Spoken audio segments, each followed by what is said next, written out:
नमस्कार विद्यार्थियों, आज हम जानेंगे उद्यमिता विकास कार्यक्रम की अवस्थाएं स्टेज कि कैसे उद्यमिता विकास कार्यक्रम चलता है या उसका कैसे संचालन किया जाता है। उद्यमिता विकास कार्यक्रमों के सफल संचालन के लिए प्रत्येक कार्यक्रम व्यवस्थित रूप से संचालित किया जाना चाहिए। इसके सफल संचालन की दृष्टि से ही ऐसे कार्यक्रमों को अलग अलग अवस्थाओं में विभाजित किया जाता है। मतलब कोई भी प्रशिक्षण कार्यक्रम हो, यदि हम उसको व्यवस्थित रूप से नहीं संचालित करेंगे तो उसका उद्देश्य प्राप्त नहीं हो पाएगा। अब जो उद्यमिता विकास कार्यक्रम है उनकी 3 अवस्थाएं होती है। पहली अवस्था होती है प्रारंभिक या प्रशिक्षण से पूर्व की अवस्था। दूसरी होती है उद्यमिता विकास कार्यक्रम की अवस्था है प्रशिक्षण या विकास अवस्था। तीसरी होती है पोस्ट ट्रेनिंग प्रशिक्षण के उपरांत की अवस्था या अनुवर्तन अवस्था। अब हम इनका विस्तार से अध्ययन करते हैं। प्रथम जो है वो है प्रारंभिक प्रशिक्षण पूर्व अवस्था। उद्यमिता विकास कार्यक्रम की इस अवस्था में वे क्रियाएं तैयार की जाती है जो उद्यमिता विकास कार्यक्रम प्रारंभ करने के लिए आवश्यक होती है।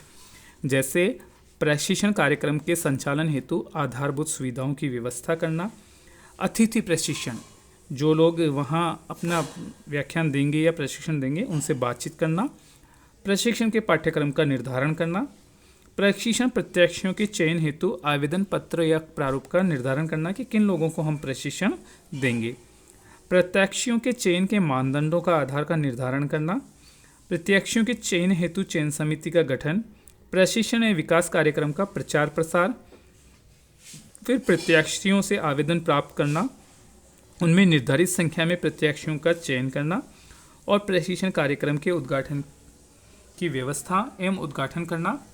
वातावरण में उद्यमिता विकास की संभावनाओं को ज्ञात करने हेतु प्रारंभिक सर्वेक्षण। उद्यमिता विकास कार्यक्रम को प्रारंभ करने से पूर्व इन सभी क्रियाओं एवं तैयारियों को पूरा करना आवश्यक होता है। इसके बाद ही आगे की अवस्था के लिए कदम उठाया जा सकता है। जब प्रथम स्टेज जो प्रारंभिक पूर्व प्रशिक्षण अवस्था है, फर्स्ट स्टेज जब कंप्लीट हो जाता है तो दूसरी अवस्था आती है प्रशिक्षण या विकास अवस्था। उद्यमिता विकास कार्यक्रम की इस अवस्था में उद्यमिता के विकास प्रशिक्षण कार्यक्रम को संचालित किया जाता है। इस अवस्था का उद्देश्य संभावित उद्यमियों के गुणों, आचरण एवं व्यवहार में इस प्रकार परिवर्तन किया जाता है ताकि वे सफल उद्यमी बन सके। इस अवस्था या चरण में प्रशिक्षण में सम्मिलित प्रत्याशियों में सफल उद्यमी के गुणों को विकसित करने, उन्हें प्रबंधकीय एवं तकनीकी कौशल प्रदान करने, उनके व्यवहारिक और उद्यमी व्यवहार के अनुरूप बनाने का प्रयास किया जाता है। अतः प्रशिक्षकों को इस चरण में प्रत्याशी के व्यवहार में परिवर्तनों पर विशेष ध्यान देने की आवश्यकता होती है। वो ध्यान रखते हैं कि उसका व्यवहार परियोजना के अनुरूप बन रहा है, प्रत्याशी उपक्रम के प्रति अभिप्रेरित हैं, उपक्रम की संभावित जोखिमों को उठाने के लिए मानसिक रूप से तैयार हो रहे हैं, उनमें उद्यमी दृष्टिकोण एवं कौशल में परिवर्तन हो रहा है, वह उद्यमी के रूप में कार्य करने लगा है, प्रत्याशी के व्यवहार में उद्यमी व्यवहार के लिए आवश्यक कौन सी बातें नहीं हैं जिनका विकास किया जाना है, क्या प्रत्याशी में वह प्रबंधकीय एवं तकनीकी कौशल है जिसकी उसे उपक्रम के प्रबंध संचालन में आवश्यकता है, या उसके द्वारा चयन किया हुआ परियोजना सही है, क्या उसमें अपने उपक्रम के लिए आवश्यक संसाधन जुटाने की क्षमता है, क्या वह अपने वातावरण को पूर्ण समझता है एवं उसका समुचित विश्लेषण कर सकता है।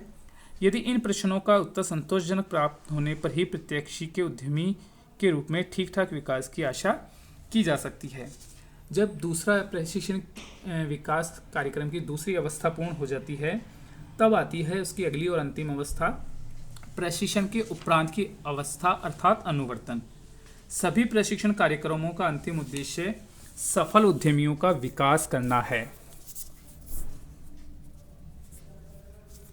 अतः प्रशिक्षण कार्यक्रम की अवस्था पूरी होने पर प्रशिक्षकों को ये देखना होता है कि प्रत्याशी किस सीमा तक सफल हो पाए हैं तथा प्रशिक्षण के दौरान कौन कौन सी कमियां रह गई। इससे एक प्रशिक्षण कार्यक्रम में रही कमियों को आगे के कार्यक्रमों में ध्यान रखा जा सकता है तथा भावी कार्यक्रमों को प्रभावी बनाया जा सकता है। इतना ही यदि चालू प्रशिक्षण कार्यक्रम में कोई बड़ी कमी रह गई तो उसे भी दूर करने हेतु आवश्यक कदम उठाए जा सकते हैं। ये तीनों अवस्थाएं हैं लगभग सभी प्रशिक्षणों में उद्यमिता विकास प्रशिक्षणों से पूर्व, परीक्षण के दौरान और उसके पश्चात में की जाती है। जिससे कि उद्यमिता विकास कार्यक्रम प्रभावी बन सके।